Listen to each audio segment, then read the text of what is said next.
TASCO 2, c'est un projet qui est lié à l'agriculture durable. On peut vite faire l'erreur pour charger le coton. Non, ce n'est pas un projet lié seulement au coton. C'est lié à la terre qui reçoit toutes les cultures. C'est lié au process de production dans le cadre d'une agriculture durable. C'est pour ça qu'on l'appelle projet d'appui à la transition agroécologique en zone cotonnière. Tout ce qui est connu par rapport à l'assolement, tout ce qui est connu par rapport à la rotation, tout ce qui est su par rapport au travail minimum de sol, à la protection des cultures, à la durabilité, c'est ça qui constitue les modules qui ont été identifiés dans la pratique par l'ISC dans la première phase de TASCO 1 et que TASCO 2 est chargé de mettre à l'échelle au plan national.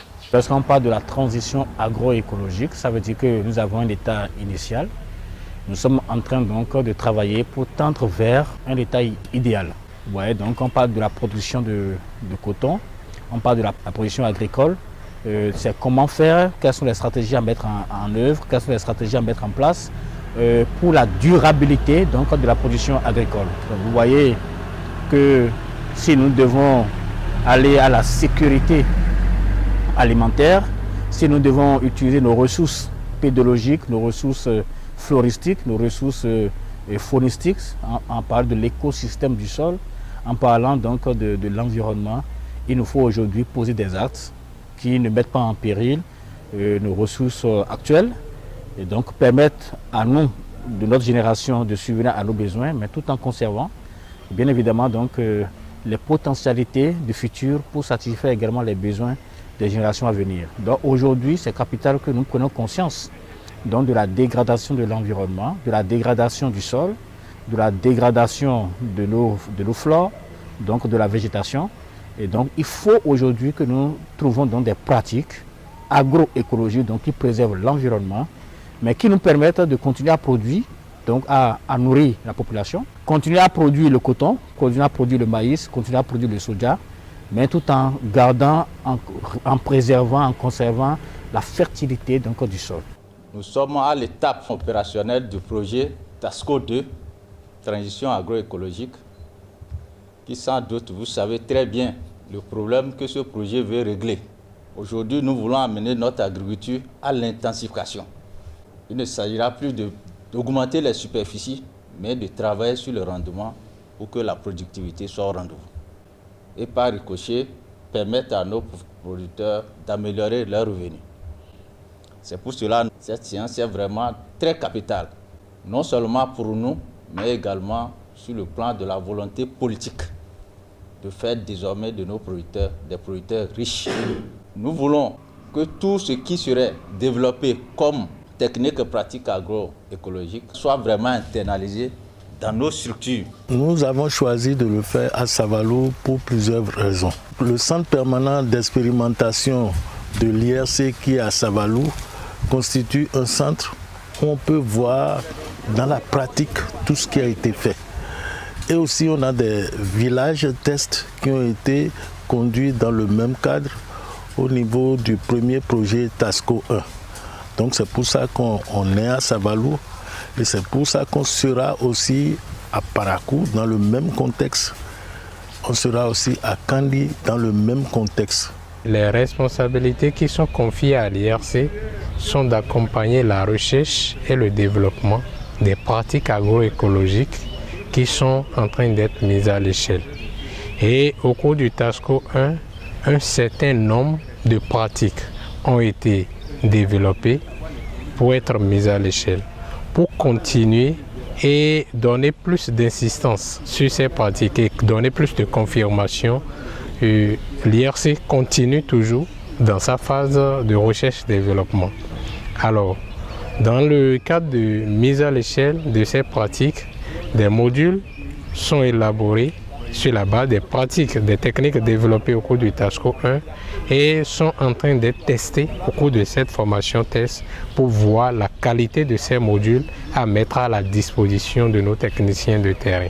Alors, suite au développement théorique qui a été fait en salle, nous avons décidé d'aller sur le terrain pour comparer la théorie à la réalité afin que les acteurs puissent mieux apprécier ce qui est dit en théorie comparativement à ce qui se fait sur le terrain pour qu'ils puissent mieux comprendre et voir comment accompagner les acteurs et les producteurs à mieux atteindre les objectifs qui sont fixés, à savoir booster la production cotonnière et des céréales au Bénin.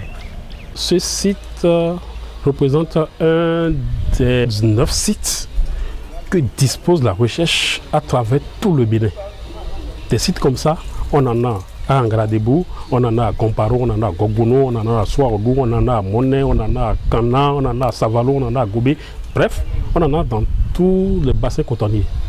Ces sites nous servent de point d'appui pour la recherche cotonnière. Lorsqu'on met au point une innovation pour tester leur adaptabilité aux conditions de culture, c'est sur ces sites-là qu'on fait les premiers essais. Ce site-là appartient à une des communes qui ont servi à gérer les technologies de TASCO qu'on veut mettre à échelle. Donc ce site a la particularité d'abriter maintenant des expérimentations qui permettent de mettre au point les itinéraires agroécologiques. Ce sont les nouvelles techniques agroécologiques qui sont en train d'être adaptées, d'être améliorées pour être portées à l'échelle. On va réussir, mais il faut une sensibilisation profonde. Il faut donner même, lorsque vous allez sur le terrain, il faut se baser sur les fondements. Pourquoi, par exemple, je veux que tu associes le poids d'Angola à ton exploitation? Il faut d'abord lui dire qu'il n'a rien à perdre. Parce que le poids d'Angola n'a aucune influence, par exemple, sur le rendement de son maïs, mais plutôt les avantages du poids d'Angola, vous le mettez.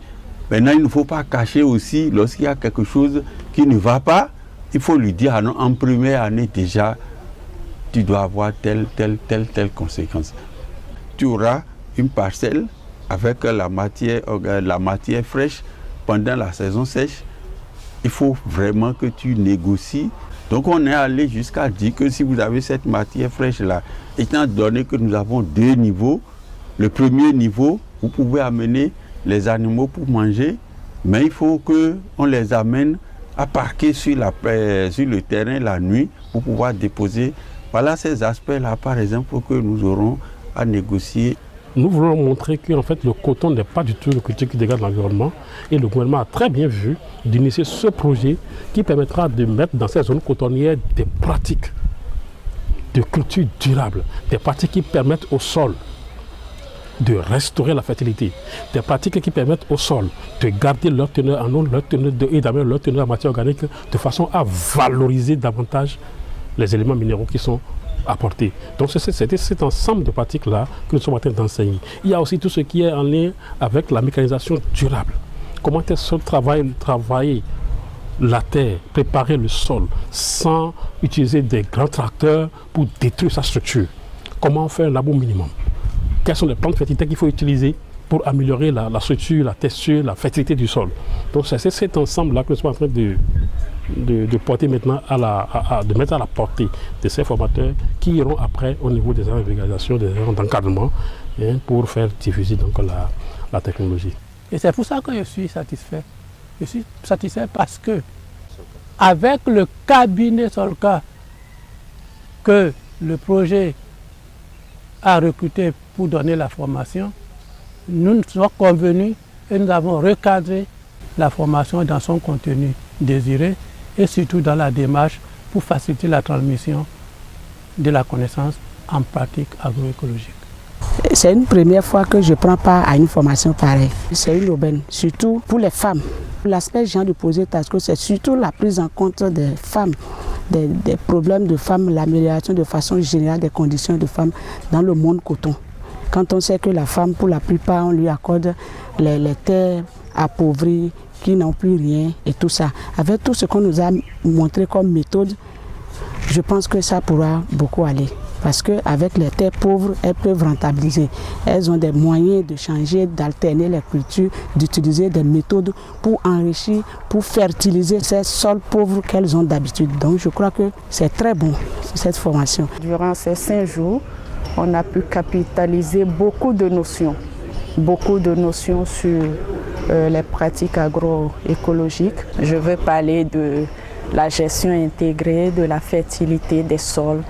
Je veux parler de la gestion des eaux et des sols. Je veux aussi parler de la gestion intégrée de l'agriculture, de l'élevage et bien d'autres choses. Je suis beaucoup plus au niveau du contrôle. Je vais parcourir pour voir comment les femmes sont prises en compte. Est-ce que tout ça là est respecté dans les champs des femmes, tout ça. Cette restitution est obligatoire. Il faut partager cette connaissance-là avec les agents de base. Déjà que nous sommes à la DDRP, nous nous occupons du contrôle et de la mise en œuvre du conseil agricole, ça nous serait plus ou moins facile. J'irai sur le terrain faire des séances de démonstration, c'est-à-dire le producteur a déjà semé son champ, j'irai délimiter quelques espaces et appliquer la notion que nous avons reçue ici sur le terrain, et le producteur même va voir les effets sur la transition agroécologique. Nous sommes vraiment satisfaits de ces 5 jours de formation. Pourquoi? Puisque même ceux qui nous forment, nous qui sommes venus à cette formation, nous sommes des agronomes, nous sommes des hommes avertis déjà. Donc, dans tout ce qu'ils nous apprennent comme renforcement de capacité, ensemble nous réajustons ce qu'il faut véritablement retenir pour amener au niveau du producteur. Eux sont formateurs, nous sommes déjà des vulgarisateurs. Donc tous les éléments qu'ils nous apportent, puis on sait comment les ordonner pour pouvoir véritablement passer le message au niveau des producteurs. Donc cette formation, en même temps, c'est la formation des formateurs, mais en même temps, c'est une formation test pour les autres catégories d'agents qui vont suivre par la suite la formation, puisque tout sera déjà réglé à notre niveau.